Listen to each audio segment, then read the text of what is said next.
USF Idol winner is announced, Sioux Falls is denied an NCAA basketball bid, and an exclusive look inside the football team. All this and more coming up next on College Week. From the McDonald Center on the campus of the University of Sioux Falls, this is College Week with Dylan Dwyer, Paige Peterson, and sports with Simon Floss and Irene Samaniego.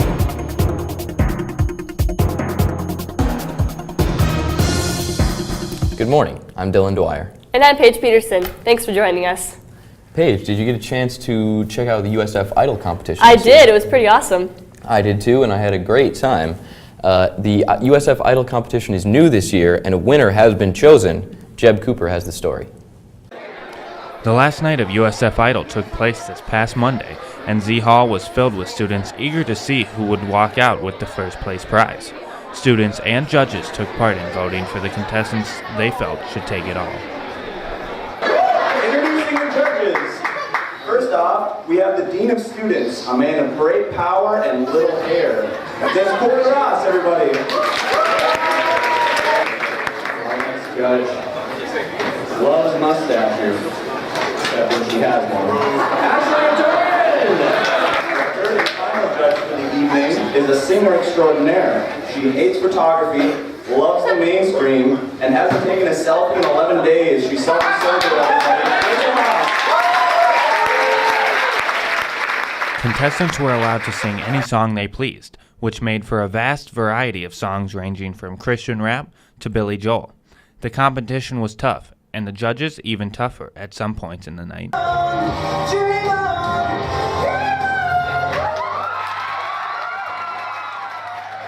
I wish you would have used more of the stage. I felt like you were kind of, just in a little, box there, so.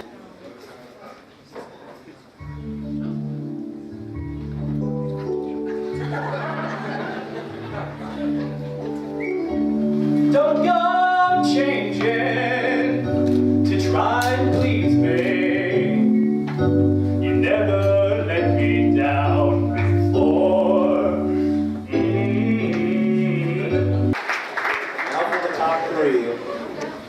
The room was tense and ready to see who the judges and the crowd chose as their winner. In third place, we have Ethan Tabbert.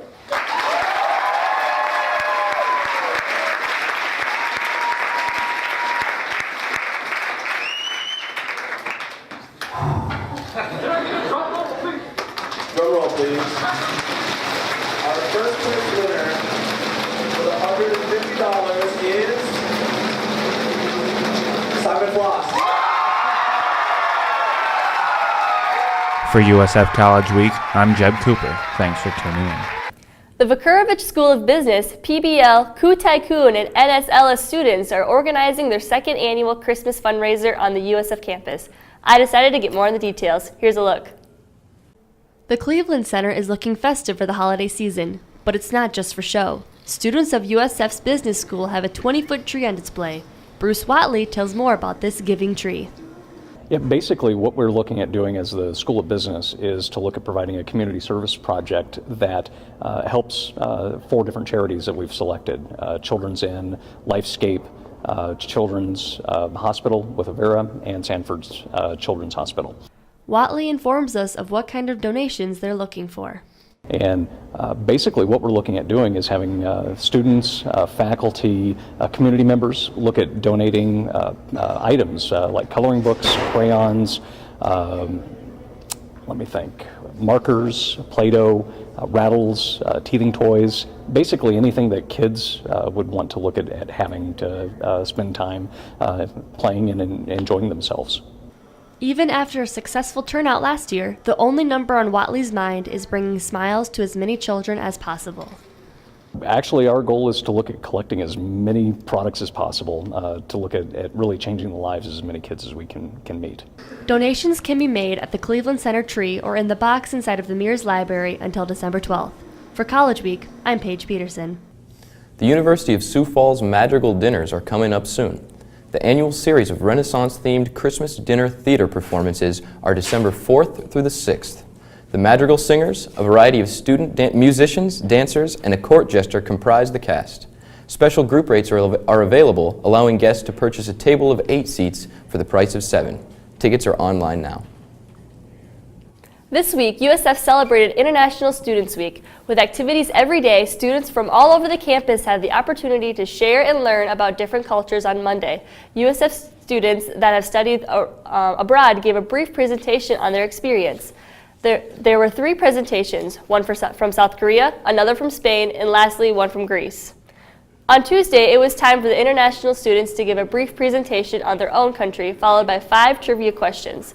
USF students formed 3 teams and competed on the trivia, proving who knew the most about other countries. Wednesday night involved a little more sweat. USF students engaged on a soccer match against international students, followed by learning how to play cricket. Today, Thursday night, students will be able to have a sit-down meal with dishes from other countries of their own international students. In November of 1985, Sioux Falls residents experienced 12 straight days of below freezing highs. Today, the city is in its 9th straight day of below freezing temperatures, but it's expected to fall a day short.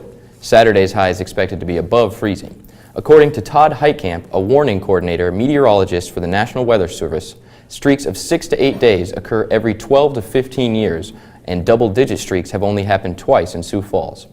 Gusts of wind can blow the snow and make roads icy and dangerous, so be careful of potential slick spots. And now the second part of a series dealing with how women are treated in the media. This week, the topic is how women are portrayed in television and movies. Let's take a look.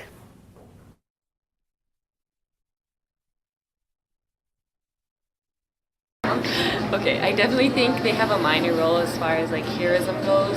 You know, they're still kind of the dainty housewife, you know, lots of drama and problems.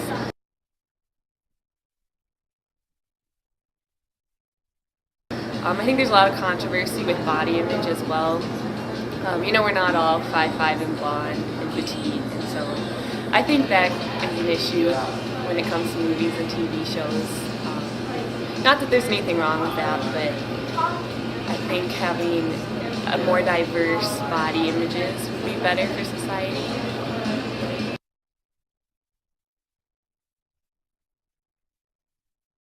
Yeah, definitely. I think especially now with like Hunger Games and Divergent, that's definitely coming into play a little more, which is awesome. I think a lot of people enjoy those movies, not just girls. I think everyone does.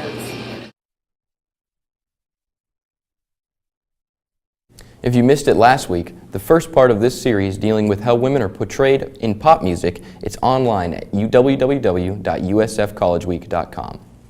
On Monday, the NCAA unveiled its elections to host the first 4 first and second round games and regionals of the Division I men's basketball tournaments from 2016 to 2018.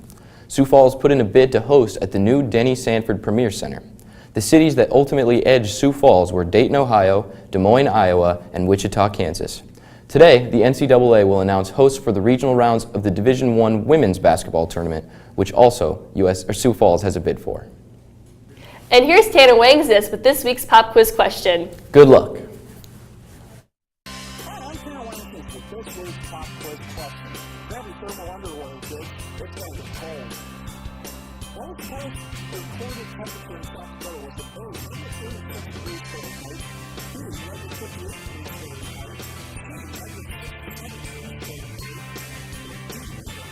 3, -67 degrees Paige, leave it up to Tanner to pick a question so relevant to today and the week we've been having. Exactly. I think that he's trying to trick us, though, and that it is not the coldest temperature that he gave us. I don't know. I feel like South Dakota's pretty cold, so I'm just going to go with D. It's definitely cold. I think I'm going to go with A. It's my last time, so let's find out. Hi, welcome back. Have you guessed the answer to this very cold pop quiz question?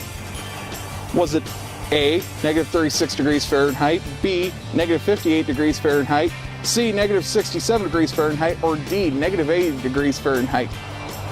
Well, if you guessed B, you're spot on. In 1936, after having some of its mildest winter months, North America experienced a cold wave that hit the Midwest states the hardest. Along with South Dakota, North Dakota, and Minnesota had record-setting temperatures below zero. February was one of the coldest months on record in the Midwest, which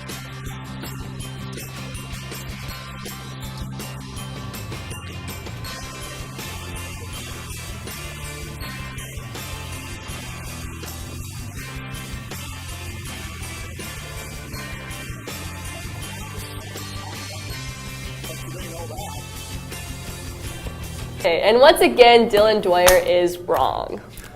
I don't know what to say. I don't know if I ever got one pop quiz question right in my entire time as an anchor. So I don't know if that just says I'm terrible with trivia and I should give it up, or I don't mean, know. don't go on Jeopardy anytime soon. Oh, I definitely will not be going anywhere to Jeopardy. And you don't go anywhere else because Java Talk is coming right up next. Good morning and welcome to Java Talk. My name's Jeb Cooper and today we have Dan Gensler here with us talking about what a sports information director does here at USF. Dan, thanks for joining us. Thanks for having me. Appreciate it. Not a problem. And so let's just start out. Tell us a little bit about what you do on the daily basis here at USF. What we do in sports information is help promote the University of Sioux Falls through its athletics department, and that involves publications, work on the website, and in the process of that, I mean, we prepare for games, programs, schedule cards, the whole ball of wax. So you stay pretty busy. So we stay busy, and we're here a lot of nights with games, but it's a really fun thing because we get to interact with students and faculty and staff and coaches, and of course, you know, the student athletes is a big part of it. And so how many years have you been here? This is my first year. I started like August 29th. Okay, so fairly I'm, now. I'm still learning. I get lost occasionally walking on campus here. Yeah. So no, it's a good place to be. You think it's a good fit for you? You enjoy Oh, it? absolutely. I love the people here. They've been very welcoming. I couldn't ask for more. They've really been engaging with me in a lot of different ways. You know, the interaction with the students have been particularly rewarding, and of course, the coaches and the faculty and staff here, they're just good people. All right. Well, we're glad to hear that. You know? And how long have you been kind of in this field of work? Well, I've been in university relations, college relations work probably for over 25 years, and probably sports information. I was at the University of South Dakota for just about 10, and this is my first, I got 3 months on the job here at the University of Sioux Falls. Okay. And any particular reason you came to USF? Well, a good friend of mine is the Director of Athletics, Josh Schneider, and he called me up and said he had an opening and wanted me to consider it, and we worked it out, and after a few things, we got everything squared away, and here I am. And so do you have anybody, you know, helping you out with this? Do you have a crew or a Right, couple we have a people? great staff there. I mean, we mentioned Josh. My assistant is Eric Zahn. He does a great job, and we have a marketing person, Carrie Conroy, who does a great job, and then the women's administrator, assistant AD is Pam Gohl. And of course, there's Charo Fujimoto, another assistant athletic director that does ticketing and a lot of business work and does a great job as well. Very nice. And is there any one sport that kind of is the busy season for you at all, or is it all, you know? Jeb, one of the things that happens in sports information is the fall is really intense because you got a bunch of sports like soccer and volleyball and football and cross country all starting in the fall, and then midway through the fall you transition to basketballs and some of the other winter sports. Track and field begins here shortly, so yeah, there's a big transition that goes on, but you just have to deal with it as it comes through, and all these sports, there's so many people that are interacting and enjoying themselves and having fun, so yeah, it's fun to be part of it. So we're busy at times, but if you can, you know, one of the good things is the ability to laugh and smile. I mean, I always tell people that two things you can deal with stress. You can get up and walk around, and well, it's cold out right now, so I'm not sure why people want to walk out outside. Exactly. Yeah. Or you tell a joke and have fun, and that helps relieve a lot of the stress that might accompany an active job. Okay. All right. Well, we're almost out of time here. I want to ask one last question. Yeah.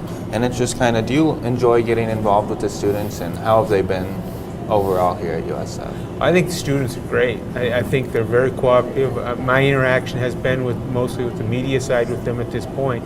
But coming to your class the other day was a great experience, and getting to interact with the media studies group. And this week, it's a lot of fun to be part of it. But students are great. They're, in my opinion, the lifeblood of every university. And so, it's great to be able to have this opportunity to be on a college campus again and interact with students like yourself, Jim. All right, perfect. Well, Dan, thanks for joining us today. Thanks. For all of us here at College Week, I'm Jeb Cooper. Thanks for joining.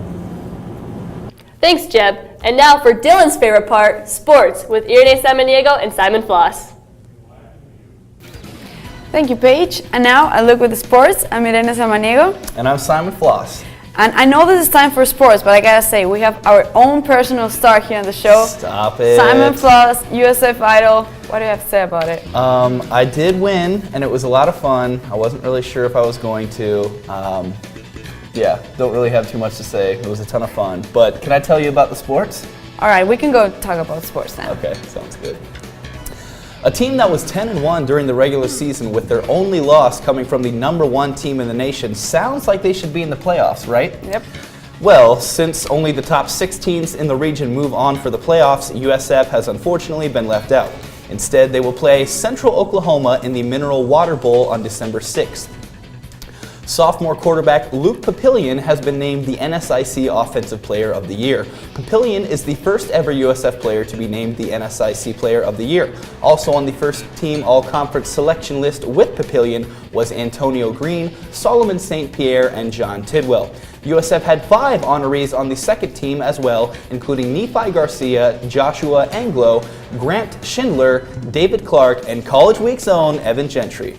Evan Gentry has something big planned for us and gave us a sample of what's to come. Let's take a look.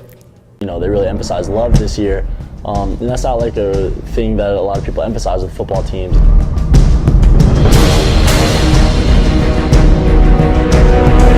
Kind of a little improv with Melee.